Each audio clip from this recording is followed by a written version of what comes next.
سلام دوستای عزیز، امیدوارم که جور صحتمند باشین. شب یلدایتون مبارک، انشالله که یلدای خوبی داشته باشین و زمستان خوبی در پیش داشته باشین. انشالله که زمستان با برف و بسیار با برکت و زمستان طبعا باید سرد باشد. همین خاصیت زمستان باید زمستان زمستان برف داشته باشین. آقای سلطانی شب یلدا را گرفتیم ما شما، انشاءالله که یلدای همه مبارک باشه، به خصوص جناب شما یلدای شما مبارک باشه. دوستا مرغ تهیه بدیم، بینیم سرسیب بدیم، انشاءالله که کباب کنیم.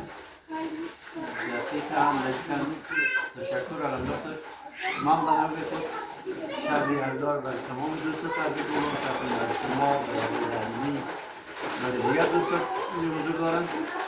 همچنان به تمام دوستایی که صدای ما رو میشنوند و ویدیوی ما رو میبینند از صمیم قلب و شب یلدا تبریک دوستان.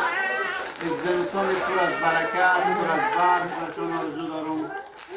دیگه انشالله که دایم خوش و خندان باشه، جمع با شما هم جمع باشه، خوش خندان باشیم. دیگه دوستا دیگه فکر کنم که امروز آقای رحیمی زحمت کشیده برادر 3 تعمی چیز درست کرده، تعمی مرغ درسته؟ برج و دیگه تعمی زعفرانی هم درست کرده، همچنان دیگه یک تعمی دیگه که مست کنم دیگه نعمه یک مقدار زور اضافه داره.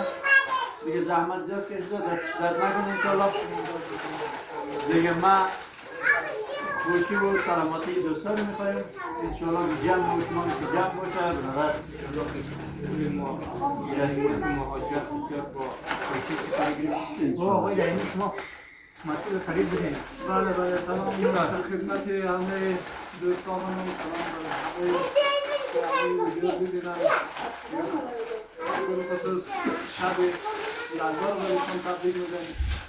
این سال پر برکت و بسیار برف و شاد و خورم باشن.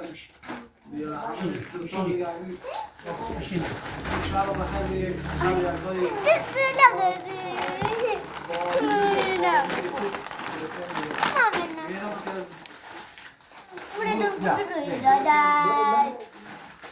حدود 16 کیلومتر